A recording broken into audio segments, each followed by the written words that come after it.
Just watching them do sound check, go through the lighting. But this is what it's like.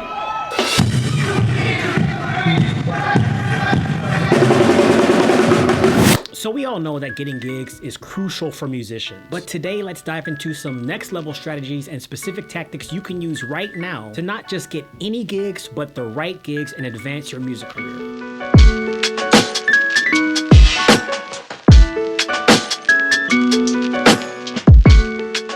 Before we get into today's video, I just want to let you guys know that we're going to be giving away a Novation Launch Key Mini 37 MIDI controller. This keyboard is going to go to one of you out there who leaves a comment letting us know maybe some tactics you've used to book some shows or some advice you could give to other musicians like yourself. So don't forget to drop a comment for your chance to win before the video is over. And let's get into it. So we already know that you're going to need the basics. You're going to need a great live show, a great performance, obviously good music and good recordings, but let's build on that toolkit. The way that you get these shows is all going to come down to not just the music, but how you market yourself to the different venues and promoters out there that you're seeking. Las Vegas, you are about to experience the 619 Southeast Dago. And this is why, first up, it's very important that you have your own EPK, or electronic press kit. Basically kind of like a sales pitch. So whoever you're showing this to, you want to make the best first impression. So you're going to want to include anything that gives venues and promoters a good representation of who you are as a musician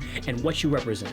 Now, this video is not here to tell you exactly how to build an entire EPK, but you do want to be mindful of what you're putting in there. This could be things like your Spotify demographics, so that if you're playing in a specific region and a venue needs to know if you're going to bring the audience there and you have the proof to back it, that's going to help. Promoters really appreciate artists who understand who their audience is and who they're marketing to. And if you don't know how to build an EPK from scratch, or you feel like you're not really experienced in that sort of thing, I have a really simple solution for you that is like pretty much a cheat code. Let me just give you an example. I want to build an EPK, so all I have to do is come to genspark.ai. It's just like ChatGPT, Gemini, all that other stuff, but this is an agent, so it does more than just like talk back to you. If you already have an online presence like I do, or you already have music out there, you have articles written about you, you can come to GenSpark Super Agent and just say, I need to build an EPK, find all the information about this artist, build an EPK for me. Hit the enter button, found my YouTube channel, it's looking at my chart metrics, streaming data. So now it's found all this information. It's gonna go ahead and code out this file. It's got my YouTube channel, my Instagram, my Spotify, my website, musician, producer, content creator. It's got my bio here. We have our discography here, YouTube, 182,000 subs, showing that I have a big audience. It's got the different press and articles. This is why this is great, because I would have to research these things, and I know that I've done them before in the past, but I don't want to have to go tracking all of the articles and things that have been written about me. This went and searched on its own, found them, and put it all in this one web page automatically. So it really depends on how you want to approach your EPK, but either way, I would say that having one digitally, aka on a website or on a link in bio, that's the way that you really want to go. Now, in this next stage, this is where we want to uncover the hidden gig opportunities out there. So beyond obviously the music venues, there's going to be a lot of different places that you can play that you may not be thinking about. Now, I personally know people that have performed at wineries, breweries. I've performed at retail stores. Once you start building up a name for yourself and people start learning who you are through these performances at these bars, these clubs, I guarantee you at some point there's going to be someone who likes what you're doing, who likes how you sound, and they're going to ask you, hey, do you want to perform at this venue here? Or I might want to book you for my wedding over here, or we need a musician here. And with that in mind, there is this ongoing trend that's been happening the past few years, especially since COVID, where people are having their own concerts at their houses, in their backyards. And one of the biggest examples of this is going to be La Russell. This is a rap artist who pretty much pioneered like house shows. It started off as like a very small thing that he was doing. He would invite friends and family over. Eventually some of the neighbors would hear about it, would come over, and now it's grown to such a big thing that he sells out tickets to his backyard shows. You can also look into things like corporate and private events. So this is going to be companies throwing like holiday parties, and you can find these kind of gigs with sites like Gig Salad or Last Minute Musician. And typically these can be some of the best paying gigs out there. So you want to make sure that you are polished, because if you're not, then they're not going to hire you again. Actually, they won't hire you at all in the first place. And lastly, when it comes to gig opportunities, I would be doing you a huge disservice if I didn't mention online performances. In these modern times, there are a lot of things that can be done online, and performing is one of those things. If you need an example of how this looks, then I would suggest that you look into Curtis King. He actually did a ticketed live stream show that I missed. I wanted to go, but he did one on YouTube where he had people pay for tickets.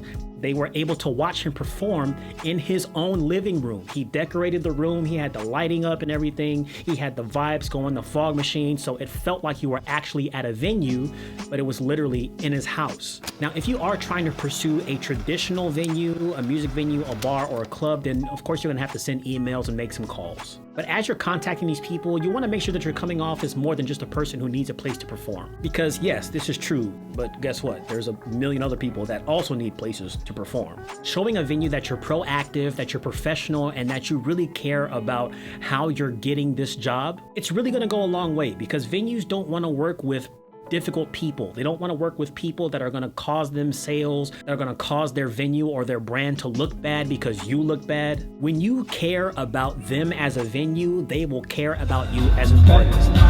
Okay, I'm sitting here as a customer. There's no clarity, like, you know what I'm saying? We're having a party on stage that's not translating to the actual audience. And in doing this, you become a respected artist. And becoming a respected artist means that they can trust you to book you for future shows, because you have already demonstrated to this venue that not only can you bring in the bodies, but you can do it without causing them a headache. And of course, I can't make this video without mentioning the word networking, because networking, for me personally, this is the way that I was able to book every single show that I have ever done in my city. It was because I networked with different artists that knew how to get shows in different venues, that had different connections in different places, and I was able to, snake my way in and become a headliner of a show, or become an opener for Layla Hathaway. This is a true story, by the way. So it might be a little bit uncomfortable, might be something that you don't necessarily want to do, but just know that it is highly effective. And this doesn't mean that you just have to network in person, going to events, going to shows, speaking to people. This is also something that you want to do, but online you can do the same thing. I mean, the internet is a big place. You can find anything out there, okay? This is Elvis's room. This is Elvis's dressing room. This bar is an original that Elvis had installed when he came to the then International Hotel to start his residency. And I'm about to do that tonight. Okay, let's see what Elvis had in the refrigerator. It's still in there? And since we're talking about booking more shows and getting more performances, one of the best things that you can do for yourself, if you're performing regionally, so like you're going on tour, let's say in Southern California, so you have San Diego, you have Los Angeles, where else? Modesto? No. Just wherever you book a show, see if you can book multiple shows in the surrounding region. It could even be in the same city, just a different venue, a different day. This is going to be a major way that you can book more shows. If you're in an area that has tons of venues for you to look into, then you might as well see how many different shows you can perform around that same time in that same area. Pretty much everything that I talked about here and how to book these shows is all about working smarter and not harder. It's about leveraging the modern tools and technology that we have now and finding even more creative ways to get your music heard by the masses. And of course, just remember that the most important part to all of this, aka the music, you want to make sure that it is easily accessible on every streaming platform that you can possibly have it on, with services like Ditto Music. So if you are looking for a distributor, you're in the right place already. You might as well sign up at the link below. So with all this being said, I want to know what's one new strategy that you're going to use from this video to help you book shows in the future. Whatever the next step is that you decide to take, be sure to leave it in the comment section below, because we do want to hear from you. And also you will get a chance to win that Novation Launch Key Mini 37 MIDI controller. And if you like these next level tips and you want to see more, be sure to leave a like on this video, subscribe if you're not already subscribed. This is Ditto Music. Keep creating and stay legendary.